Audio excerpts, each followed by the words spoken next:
अब देखो eight question में वो कहता है two similar balls each having mass m and charge q are hung from silk thread of length l। तो दो बॉल्स हमने लिए हैं, ठीक है, इसको बड़ा कर देते हैं।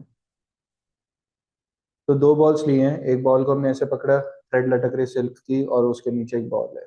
एक और हमने बॉल ली, थ्रेड लटक रही सिल्क की, मतलब एक और थ्रेड ली हमने सिल्क की, और उसके नीचे एक बॉल लगा दी। तो दोनों बॉल्स को हम ऐसे पकड़ते हैं और पास लेके आते हैं उसको, तो यहाँ बॉल्स पास आएंगी। तब क्या हो गया, दोनों बॉल्स जो हैं वो आइडेंटिकली चार्ज। अगर दोनों पे बराबर का चार्ज है, मतलब मैग्नीट्यूड और नेचर सेम है, तो वो दोनों एक दूसरे को क्या करेंगी, रिपेल करेंगी। अब जब वो रिपेल करती है ना, तो जो सिल्क थ्रेड बिल्कुल ऐसे सीधी सीधी लटकी हुई थी ना, वो थ्रेड टेढ़ी हो जाती है क्योंकि बॉल्स दूर चली। इतनी बात समझ में आई है सबको? तो हमें ये प्रूव करना है। अच्छा एक चीज और, वो कहता है कि इनके बीच में ना जो इलेक्ट्रोस्टैटिक फोर्स ऑफ रिपल्शन है, वो इनको इतना दूर ले जाता है कि ये एक एक्स डिस्टेंस अवे चले जाते हैं, और उस एक्स डिस्टेंस पे क्या आ जाता है, इक्विलिब्रियम आ जाता है। मतलब नेट फोर्स क्या हो जाता है, बैलेंस हो जाता है, मतलब फोर्सेस क्या हो जाते हैं, बैलेंस, यानी नेट फोर्स क्या हो जाता है, जीरो हो जाता है। बात समझ में आती है इतनी? अब यहाँ पे बैलेंस करने वाला फोर्स है कौन सा? सोचो कि अगर रिपल्शन है तो बॉल से दूर जाती ही चली जानी चाहिए ना, लेकिन ये नहीं जा रही, क्यों? क्योंकि ग्रेविटी भी तो नीचे एक्ट कर रही है। तो ग्रेविटी इनके इलेक्ट्रोस्टैटिक फोर्स को क्या करेगी, बैलेंस करेगी, ग्रेविटेशनल फोर्स। तो ये कौन सा 11th स्टैंडर्ड का इक्विलिब्रियम का क्वेश्चन बन गया, जहां आपको ग्रेविटेशनल फोर्स को यानी वेट को किससे बैलेंस करना है, इलेक्ट्रोस्टैटिक फोर्स। अब उसके देखिए कंपोनेंट्स वगैरह में करने पड़ेंगे, क्योंकि वेट लगता है ऐसे और इलेक्ट्रोस्टैटिक फोर्स कहीं इस तरफ लग रही होगी, इस तरीके से। अब हमें ये इक्विलिब्रियम सेपरेशन को ना ये प्रूव करना है, q square l by two pi epsilon not m g whole power one by, this what we have got to prove. ठीक है, अब इसको सॉल्व करते हैं।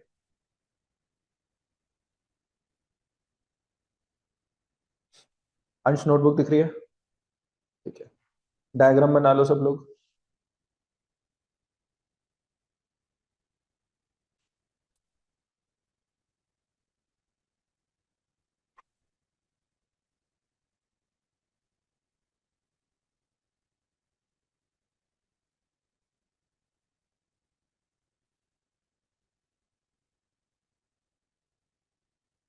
और ये जो एंगल थीटा दे रखा है, this angle is small angle theta with the vertical. ध्यान रहे स्मॉल एंगल बोला हुआ है, हम सिर्फ जूम करके बड़ा बना रहे हैं, बट ये एंगल छोटा है, ठीक है, रेडियन में।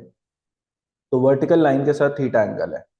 अब ये वाली जो बॉल है इसका मास हमने ले लिया m। अब इस पे इसका हम एवरीडी बनाएंगे, तो बनाते हैं। नीचे लगा इस पे mg, ठीक है। अभी मैंने बस इसको ऐसे रिजॉल्व कर दिया। अब ये देखते हैं कि ये सारे जो हमने रेजोल्यूशंस करे हैं, इनको सच में यही करने की जरूरत है कि कुछ और करने की जरूरत है। इसके लिए हम 11th स्टैंडर्ड की एक बात याद रखेंगे। क्या बात करेंगे हम? कि जिस डायरेक्शन में बॉडी मूव करना चाह रही है ना, एक तो वो डायरेक्शन हम लेते हैं और एक उसकी परपेंडिकुलर डायरेक्शन लेते हैं। तो मैं ये जो हमने रेजोल्यूशन किया है, ये ठीक किया कि गलत किया है?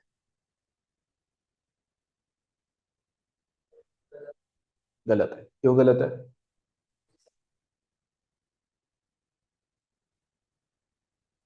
Exactly exactly। अब अगर इलेक्ट्रोस्टैटिक फोर्स लग रहा है ना अंकुर, ऐसे इस डायरेक्शन में लग रहा है, तो बॉडी को एक इंस्टेंट पे एक्सेलरेशन इस डायरेक्शन में मिलने की कोशिश हो रही है। मतलब हमारे लिए एक ये एक्सेस मायने रख रहा है, एक इसके परपेंडिकुलर वाला मायने रखेगा, मतलब ये वाला, ठीक है। अब mg इसका मतलब हमारे लिए प्रॉब्लमेटिक है ही नहीं। क्यों? क्योंकि जो एक्सेस हमारे काम के हैं, मतलब एक ये वाला एक्सेस और एक ये वाला एक्सेस, इस एक्सेस के अलोंग फोर्सेस लग रहे हैं, इलेक्ट्रोस्टैटिक फोर्स लग रहा है, जिसने इन फर्स्ट, मतलब इन द फर्स्ट प्लेस जिसने मोशन पैदा किया, ठीक है। तो एफ इलेक्ट्रोस्टैटिक इस एक्सेस पे लग रहा है। तो हमें एक तो इस एक्सेस के फोर्सेस की रिक्वायरमेंट है, और इसके परपेंडिकुलर वालों की रिक्वायरमेंट है। अब वेट तो ऑलरेडी परपेंडिकुलर वाली डायरेक्शन में है, mg, तो क्या हमें उसको रिजॉल्व करने की जरूरत थी? नहीं। तो मतलब हमने जो रेजोल्यूशन की है वो ठीक नहीं है। तो हम क्या करेंगे, यहाँ से mg को एज इट इज रहने देंगे, उसको रिजॉल्व नहीं करेंगे। अब देखो कौन सा ऐसा फोर्स है जो ना एक्स एक्सिस के अलॉन्ग है ना वाई एक्सिस के अलॉन्ग है, वो ब्लीक है। तो टेंशन को रिजॉल्व करेंगे हम। समझ आया? तो अगर ये वाला एंगल थीटा है, तो ऊपर की तरफ जो टेंशन लगेगी, टेंशन का कंपोनेंट लगेगा, वो क्या लगेगा? यस, टी कॉस थीटा, और इधर क्या लगेगा, टी साइन थीटा, क्योंकि टेंशन दो डायरेक्शन से एक साथ लेके चल रही है। ऐसे जा रही है ना अंकुर वो, तो वो एक तो जा रही है ऊपर की ओर और एक साथ साथ जा रही है लेफ्ट को, तो यही दो कंपोनेंट्स तो बनेंगे, एक ऊपर एक लेफ्ट। तो ऊपर टी कॉस थीटा, नीचे टी साइन, लेफ्ट पे T sine theta. Now if the ball is in equilibrium, that simply means कि टी साइन थीटा जो है वो एफ ई के बराबर है, और टी कॉस थीटा जो है वो वेट यानी एम जी के बराबर है। अब इक्वेशन वन और इक्वेशन टू से क्या मुझे मिलता है कि T sine theta over T cos theta, जब equation one upon equation two करोगे तो टी से टी तो कट जाएगा, you will be left with what, sine theta by cos theta मतलब tan theta equal to F E by W. tan theta कितना बनता है, एफ ई के Q one Q two, Q one into Q to करोगे तो Q square मिलेगा, क्योंकि दोनों चार्जेस क्यू के बराबर है, आइडेंटिकली चार्ज है। तो के क्यू स्क्वायर बाय इनके बीच का डिस्प्लेसमेंट कितना है, एक्स स्क्वायर। ठीक है, और डब्ल्यू कितना हो गया, एम जी। बात कुछ पल्ले पड़ रही है कि ऊपर से निकल रही है, आ रही है बात। ठीक है, और एक छोटी सी चीज, ठीक है, अब यहां से मैं tan थीटा को क्या लिख सकता हूँ, क्या आप कोई राइट ट्रायंगल फॉर्म कर सकते हो, या tan थीटा को कुछ लिखने की भी जरूरत है या नहीं है वो भी देख लो। तो यहाँ से अगर x की वैल्यू निकालनी है तो x की वैल्यू कैसे निकाल सकते हैं हम, देखो, क्योंकि उसने क्वेश्चन में एप्सिलॉन नॉट को इंट्रोड्यूस करने के लिए बोला है। क्वेश्चन में वो क्या कह रहा है कि हमें एप्सिलॉन नॉट चाहिए। ठीक है, तो हमको एक तो k को चेंज करना पड़ेगा, और क्वेश्चन में देखो जो हमें प्रूव कर रहे हैं ना x को, वहां पे थीटा की भी कोई जगह नहीं है, तो मतलब हमें tan थीटा को भी चेंज करना पड़ेगा। बात कुछ समझ में आ रही है कि निकलती जा रही है।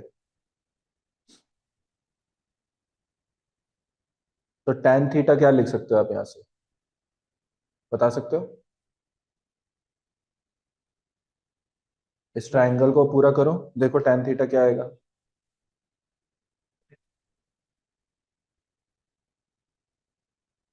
देखो अगर मैं ट्रायंगल कंप्लीट करता हूँ ना तो ट्रायंगल ऐसे आएगा कुछ, ये तो डॉटेड लाइन में एज इट इज बना देता हूँ, ये थी डॉटेड लाइन।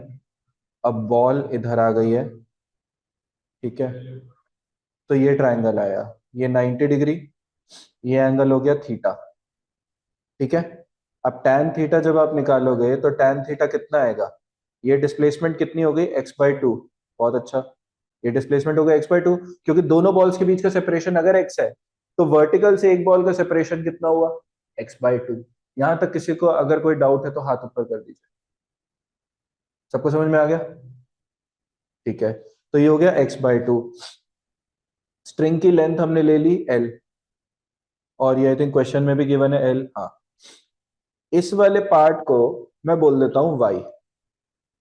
तो क्या मैं ये बोल सकता हूं कि tan theta is equal to x/2y, मतलब परपेंडिकुलर यानी x/2 और अपॉन बेस यानी y। Now comes the importance of that keyword small. बोला था ना याद रखना कि एंगल स्मॉल दे रखा है, जब एंगल बहुत छोटा होता है ना रेडियन में, if theta tends to zero, sine theta tends to theta, tan theta tends to theta, इसका मतलब अगर थीटा टेंड्स टू जीरो है तो साइन थीटा और tan थीटा एक बराबर होते हैं।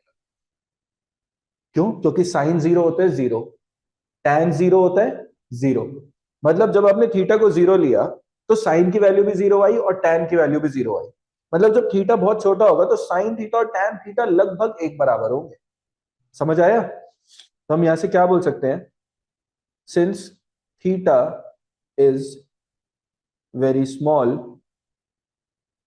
tan theta is approximately equal to what, sin theta। तो tan theta कितना आता है, sin theta कितना हुआ, परपेंडिकुलर अपॉन हाइपोटेन्यूज, यानी x/2l। तो इसकी जगह आप ये भी बोल सकते हो। ठीक है, another way of writing is कि if theta is very small, y is approximately equal to l, ये भी कह सकते हो। अगर एंगल बहुत छोटा है तो y अप्रोक्सीमेटली l के बराबर होगा। ठीक है, तो चाहे तो ये ऐसे लिख सकते हैं। तो since theta is very small, y is approximately equal to l, तो tan थीटा कितना बन गया तुम्हारा, x/2 डिवाइडेड बाय l। अब ये tan थीटा की वैल्यू जब मैं इधर प्लेस करूंगा तो मुझे यहां से क्या मिल जाएगा